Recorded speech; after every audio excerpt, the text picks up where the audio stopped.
during the January 15, 1966 military coup, Chief Ekpomoriri and others were removed from office preemptorily by the military coup led by some young idealistic officers. And let me very quickly correct one historical profanity.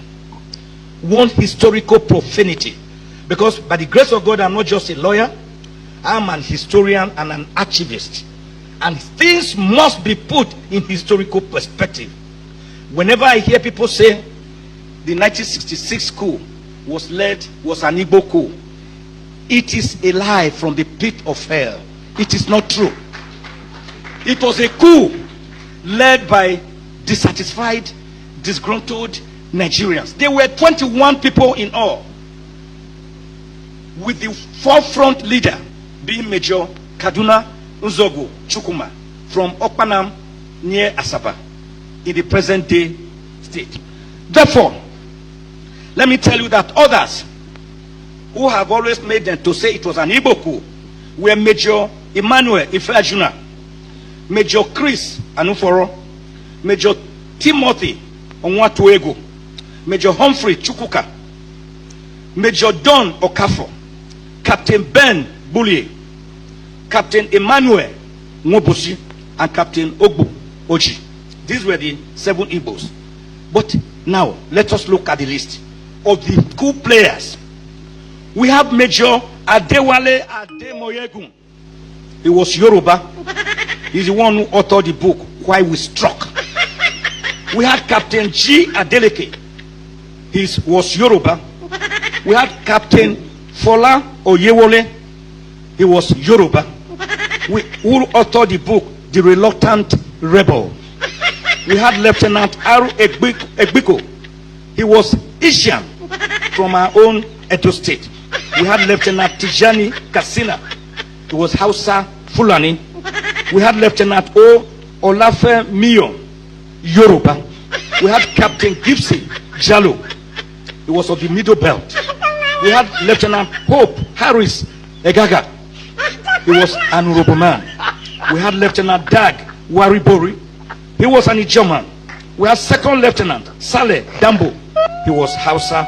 And we had finally Second Lieutenant John Atom Bera. Many of you knew him as a military administrator. He was of TV extraction. Otega kandi benyi ji akumokwu. Na tupu achọpụ ha ife gbu ozu elekeka ananane. It took them 50 years plus after the Civil War and 30 years plus after IBB have ruled Nigeria for Nigerian state to accept that the coup of 1966 wasn't an Igbo coup.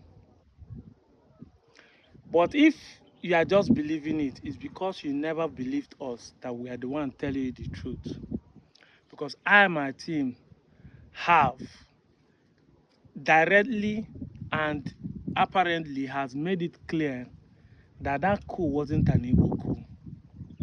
How can you call it an Igbo coup when the intention of the coup plotters, who are not even only Igbo, but different tribes, the intention was to put Awolowo as the head.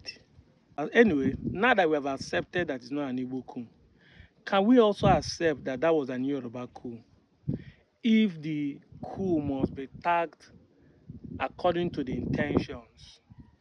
Yes, now. And if it's an Yoruba coup, why do I say so? And Yoruba politicians have been celebrated and seen as a hero for the last 50 years plus. But some of us just discovered that he was a villain. Yes, now read books you will not read. The first ever coup that took place in Nigeria and did not succeed was sponsored by Awolowo. Maybe you don't understand. Awolowo was not desperate to be the president or the leader of Nigeria, but obsessed with power, just like Atiku Abubakar. These guys are obsessed with power. Atiku has been contesting since 1993. during the time of Tofa. He lost in the primaries. You know what I mean? And yes, still contesting till tomorrow. Even 2027, Atiku will still contest. And that's why when such people get power, they will misuse it. Even when he was vice, he misused the authority given to him by the president. See Buhari, obsession. When they get to power, they misuse it. What can you say that Buhari did? Rather, he left 133 million Nigerians in poverty. Awolowo was obsessed with power. He needed it by desperation. So the first coup, and that was why Awolowo was sentenced to prison by trying to remove the government of Sir Abubakar Tafawa Balewa as the president of Nigeria. He was convicted and given 10 years imprisonment. While he was still in prison, a man that had failed election twice or 3 times, planned first coup and failed. He still planned the second coup. The man planned a prison break while he was still in prison. Even though I don't blame him as much, I still blame those who planned the coup. Because someone cannot tell you to put hand in the fire, you put hand in the fire. One of the coup plotters stated in his book that they knew that Awolowo does not love the Igbos, yet they believe in his ideology. So there could be good intention. They believe he would deliver, but they still went ahead to strike. That's why they wrote the book, Why We Struck. If you notice, everyone that was murdered, the politician that was killed on that January 15, 1966 coup, were all Awolowo's enemies, those that sentenced into imprisonment, those that you want to overthrow. The first civilian coup and the military coup, Awolowo was behind 2 of them. So can we now say this is an Yoruba coup? But you know the funniest thing? They killed 3 million plus Igbos for 3 good years. They killed 3 million Igbos. I want to emphasize on it. Burn all their properties. I know they talk of the properties of the Igbos that were confiscated outside their region. Burned. Because before the Civil War, the Igbos had been killed in Kano and other cities in the counter coup of July 1966. They sent thousands of Igbos on exile, starved the children by Awolowo advice to go on to starve the Igbos. And after the Civil War, gave them 20 pounds. And what was the thing? Because of a simple lie, by tagging it an Igbo coup. A simple lie that it was an Igbo coup. Nigerians live, dwell on this world. It is an Igbo coup. Just for the fact that even Nnamdi Azikiwe wasn't included. That was why it was tagged an Igbo coup. Nnamdi Azikiwe took an excuse that he was sick and traveled out when the coup happened.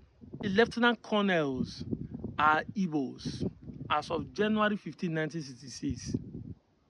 There are 45 major generals in Nigerian army as of January 15, 1966, which 24 of Igbo race. And 18 of them did not participate in the coup. And some of them are part of those who quelled the coup. So if it is an Igbo coup, why didn't this one involved? Why is it an Igbo person that stopped it? And there are so many Igbos that died in the coup, but no. The same man who the intention of the coup plotters was to install him as a president denied the coup plotters, and they championed it as an Igbo coup. And they say because of that, the man watched and see the Igbos being killed. Wickedness of man. For your selfish interest. Wickedness of man. Even while Ojukwu was he saying that Ogundigbe should take over power after the counter coup that his own brother Aguiyi was killed, he still gave it to a Yoruba man who stepped down for Gowon to be in power. And it was on that counter coup that the counter coup plotters now gave license for everybody who their mind has been filled since January 15, 1966 to July 1966, filled with that lie that is an Igbo coup, went on the street, whether in Lagos, in Ibadan, whether it's in Ogun, whether it's Abeokuta, whether it's even Benin. Igbos were slaughtered in thousands, killed, beaten, just like what happened in 2023 election here. These are the things that we face. And I can tell you that when those Igbos were killed, those of you today who are saying, I am Ndigbo, we are descendants of Benin, were also being beat. My uncle from Ezi, they ran away from Zaria, left their property and ran home. Ezi, after Onitsolo, I've been a Mr. Philly from Agbo. He told me how his own family ran away with his father. He was a small boy then.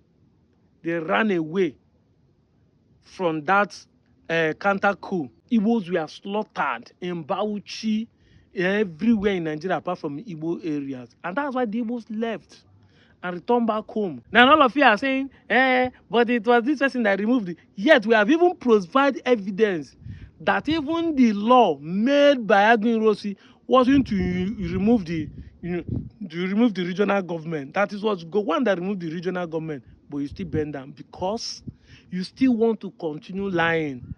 Now, Babangida don't come now. Every evidence they the book now. None of them they talk. All the media houses are quiet. All the media houses are quiet. You cannot say again. All of you are now quiet both on Twitter and you are not looking. Because the lies that you have been fed with for 50 years plus, someone that you don't believe that will say it has said it. Does he make Babangida a good person? No. He's still the Maradona, the dribbler, the Baba Yankee, who played dirty politics, who used his power to mismanage the fund of Nigeria. Look at what Dangote said. We are 30 of us. He called it inside a room and gave us license for bank, gave us this thing. And many of you, your people there, clapped hand, including some Igbo leaders, clapped hand. Our commonwealth are being shared by 30 people. Now hand we clap for them. We smile and laugh over it. Our commonwealth, but my job brothers are behind me. Hey, stop dragging us, you are south. Stop dragging us, you are south. Now, because of all you will make Igbo people, they claim Ikwere. Your well has been taken, since 1985, by Babangida, given to people. Call us into room, give us license, give us all you well. They have shared, vulcanized your area. Till today, some of you don't have a good land to farm because of oil spillage. Your fish, your water cannot be used for fishing. Oil spillage. You don't have light. The gas are wasting. You are always arguing that Igbo people are doing it because of oil, but you are forgetting that Abia State, Anambra State, they are still called oil producing state. Even the 13% derivation that you are enjoying today as an oil producing state, we are still the Igbos that contest for it in the National Assembly for you to get that 13% derivation. No. Igbos are your enemy. See your enemy, and they clap and donated 17 billion to the man who share your heritage, our commonwealth, shared it among themselves. I'm out of here, Joe.